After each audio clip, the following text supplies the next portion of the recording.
on Business Week.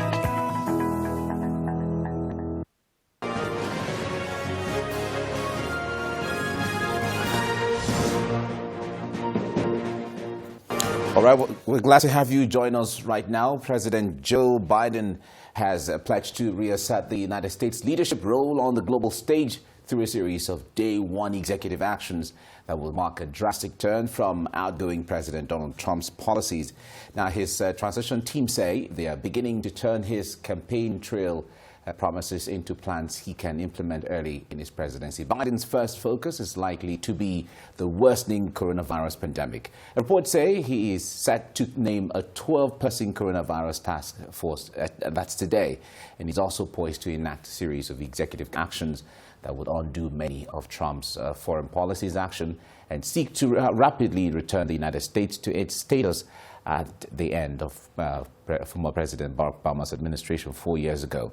Voters had embraced a Democrat, Joe Biden's promise to fight the coronavirus pandemic and fix the economy in a divided nation after a keenly contested race with incumbent President Donald Trump. Joining me to discuss this is Professor Anthony Killer, a professor of strategy and development policy and development policies. Nice to have you join me, Professor Killer. Thank you.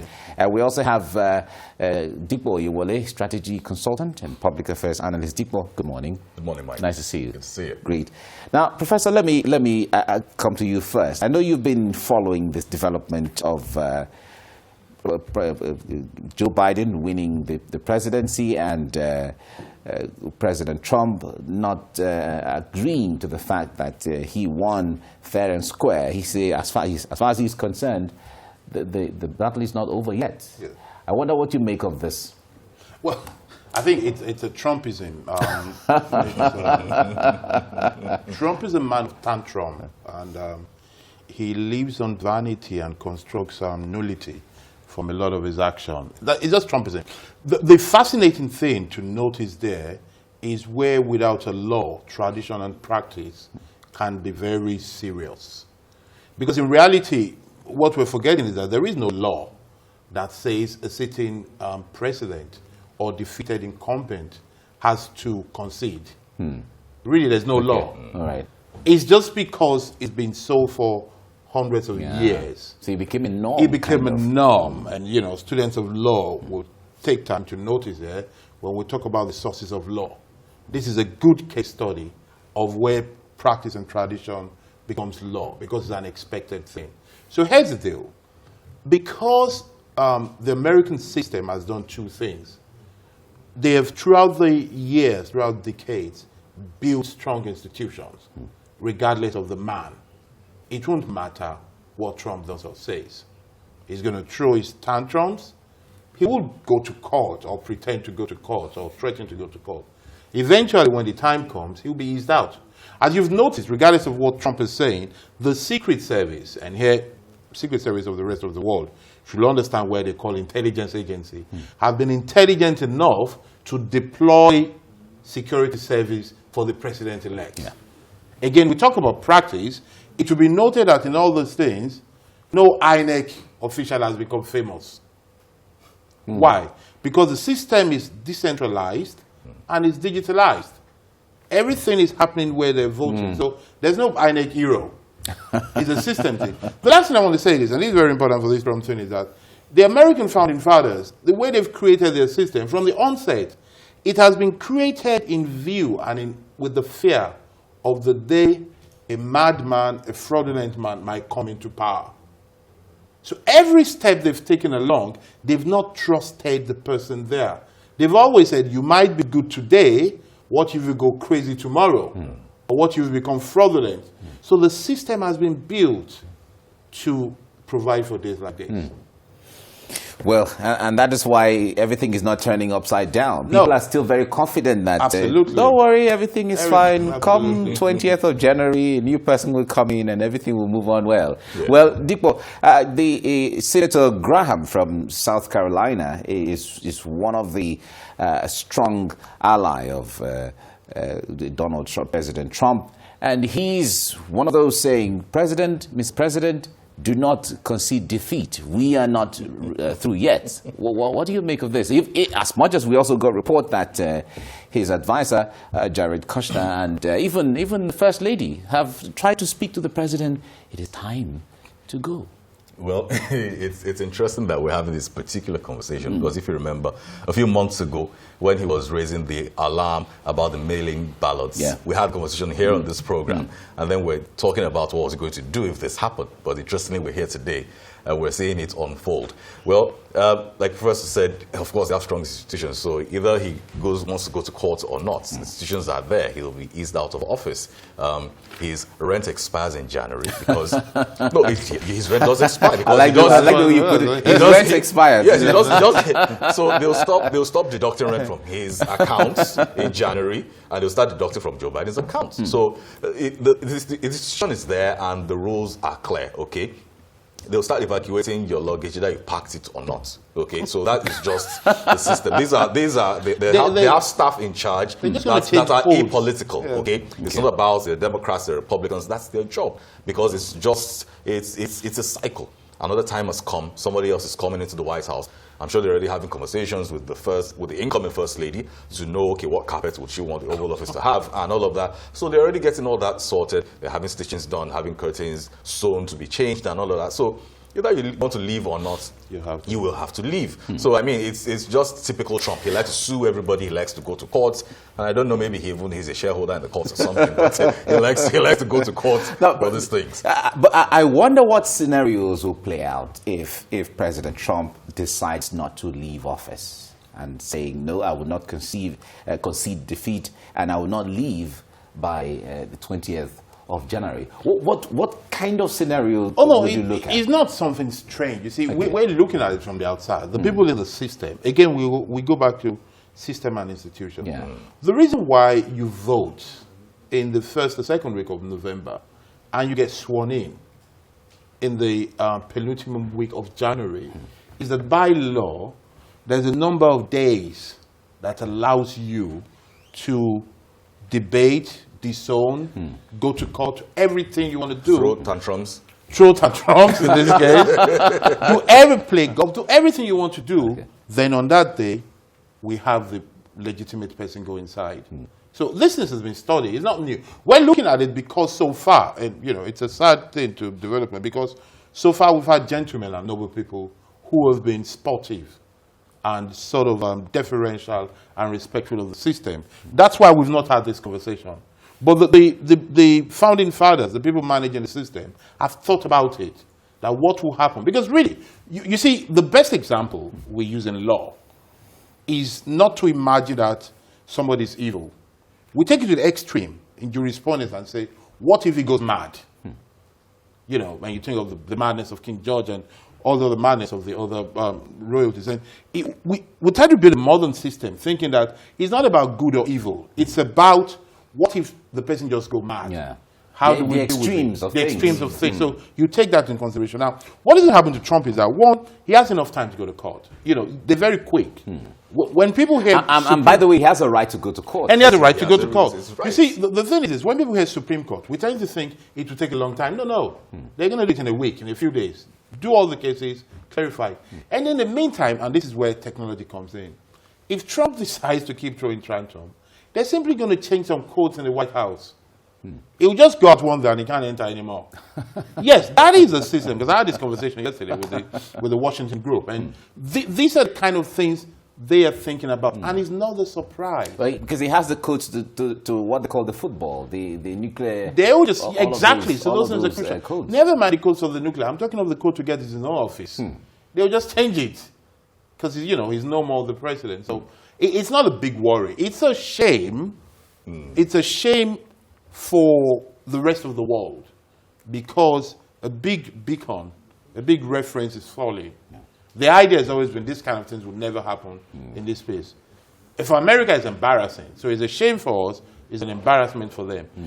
Some of us take time to rub it into Americans to say, okay, you always think this thing can never happen to you. Yes. Now you see now it's that it can happen. So in a way, you know, on social media, Yes. just to add to what you're saying, on social media, a lot of things went out there when some people were just mimicking and saying that Nigeria was issuing a statement to American politicians that anyone who anyone who gets it fraudulent will not be giving Nigerian visa. Yes. yes, because for me, I mean, as humorous as it might sound, I mean, it's really it's what should happen, because over the decades, okay, we've seen America being the true symbol of democracy, and then in 4 years, Trump has been able to demystify the entire system, the entire nation, or the entire branding and the idea they sold to the rest of the world for decades, where they said, okay, they're the global police in terms of security, in terms of politics, in terms of democracy, and then we're seeing things unfold like, I mean, they're just in our backyard here, or maybe they're even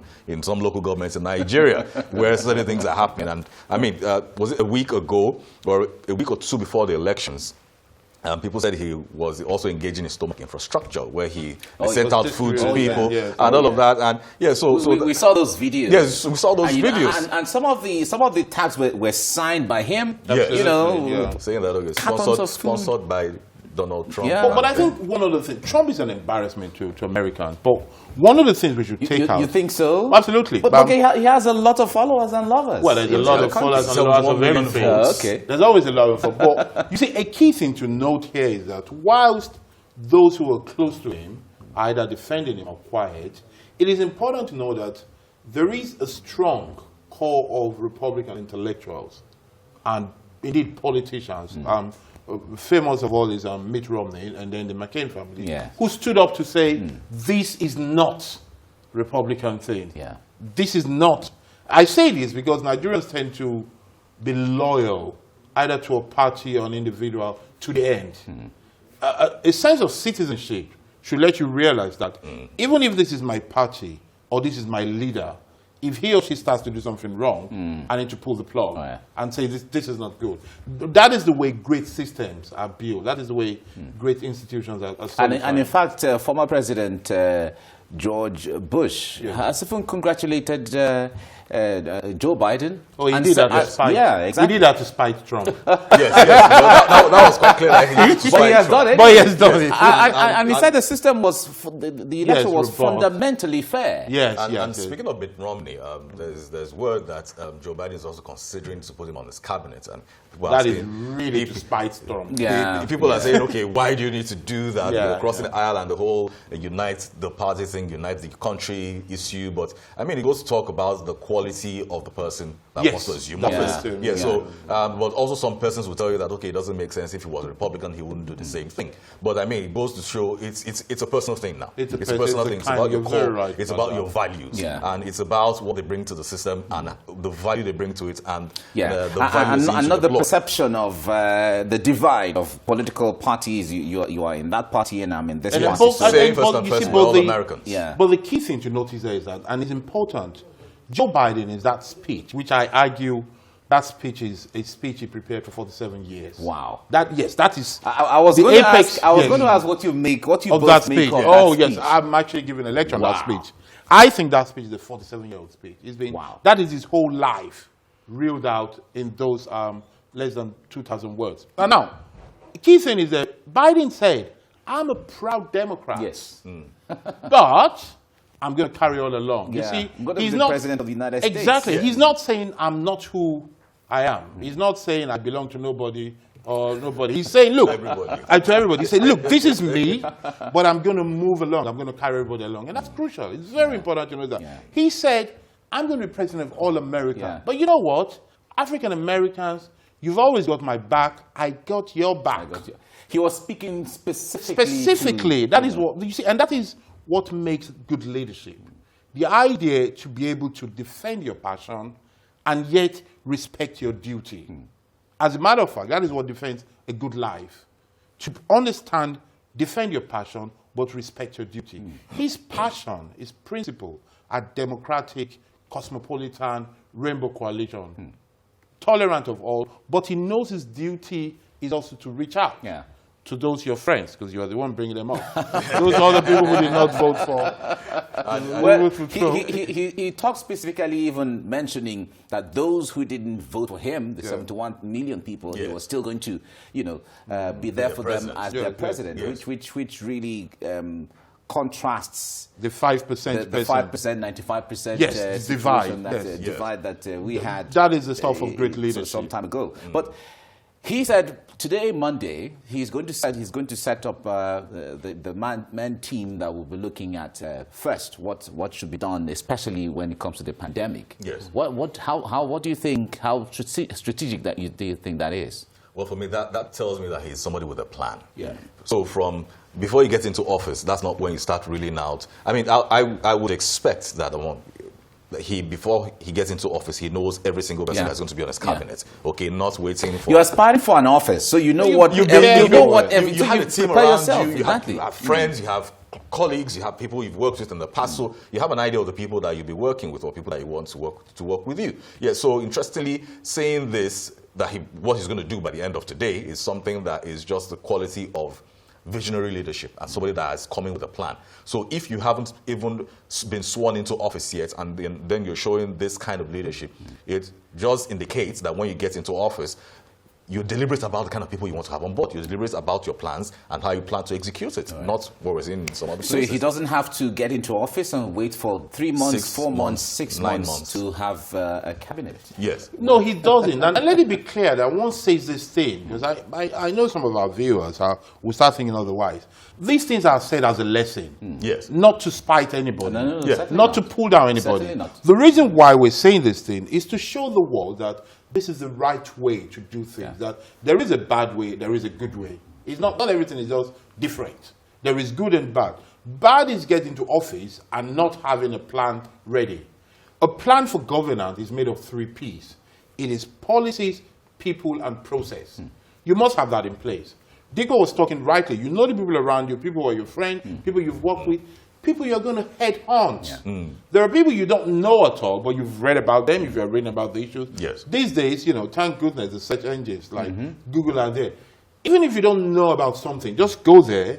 By the time you start reading it, names will be coming out of people who are working on it, and you start to interact with those people. And now that he has some level of influence, being the president-elect, you can demand to know anybody, ask anybody. Trust me. Reach out to professors. And he would also get difficult. He would also get a lot of recommendations. Today, Deepa will not be too busy to talk to Biden. Yeah. No.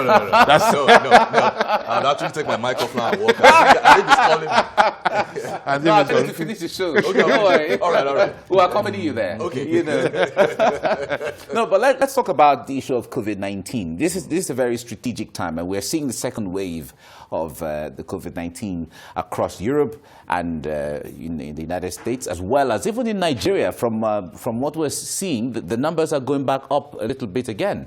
Now, Joe Biden is saying that he's going to come up with a team of experts and scientists that will ensure that from the 20th of January, where he gets into office, something different is going to happen. What do you foresee when it comes to approach and what will be done differently from what President Trump is doing? Okay, well, first thing I'll say is it should be everything directly opposite of what Trump has been doing so far. So it would be encouraging people to take safety measures, taking safety precautions, have to wear their masks, and maybe in some cases or in some states where they can swing that kind of influence, although it might take a few weeks to ensure that maybe they even legislate it. Because, I mean, if you have executive orders. Yes, executive orders saying that this has to be done because people are dying. They have astronomical numbers that shouldn't be heard of, that people are dying from this kind of thing in the United States of America. Yeah, so I think that on some level they may get to see executive orders come flying around to ensure that it is done,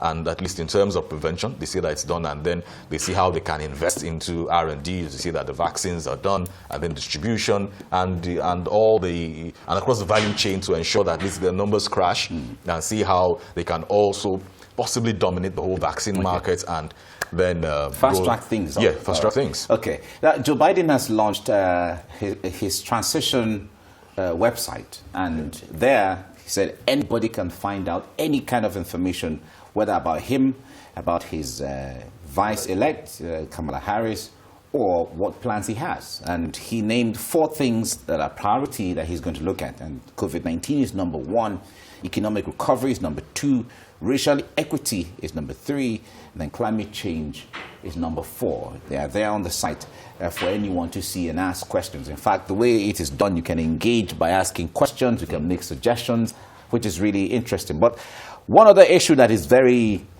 key or strategic or on the burner right now is the racial issues and the fallout of it in the United States. Yes.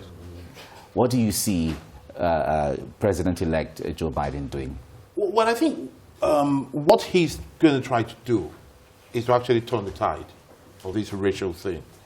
It's a paradox. On one side, it's going to be easy for him to do because that is his ticket.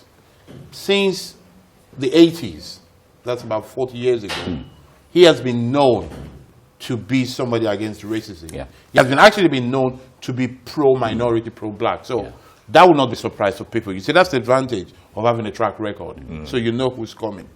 The other side is that he's going to have to deal with a population and politicians who, now this is important here to know that Biden's victory is a fractured victory.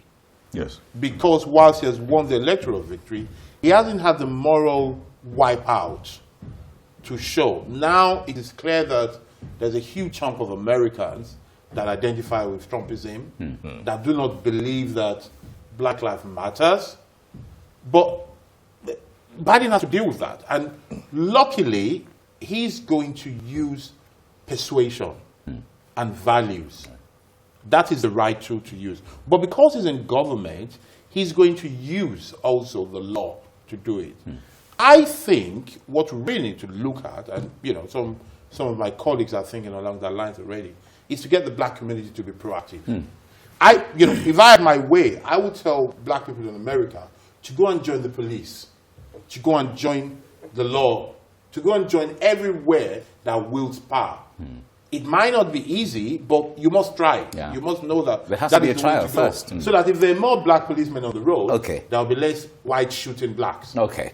Well, we have to round it off here somehow. We didn't have enough time to talk about even Kamala Harris, the vice who has Nigerian grandnieces and all of that. Really, really interesting. All right. Thank you so much. We have to end it here now, Professor. Thank you for having me, Mike. Anthony Killer. Thank you very much for coming. And also, Dikwa Iwole, thank you very much. Thank you, Mike. All right. Well, you're watching TVC Breakfast. We have been talking about the U.S. election and the outcome of it. Let's go on a break. We'll be right back with more. Stay with us now.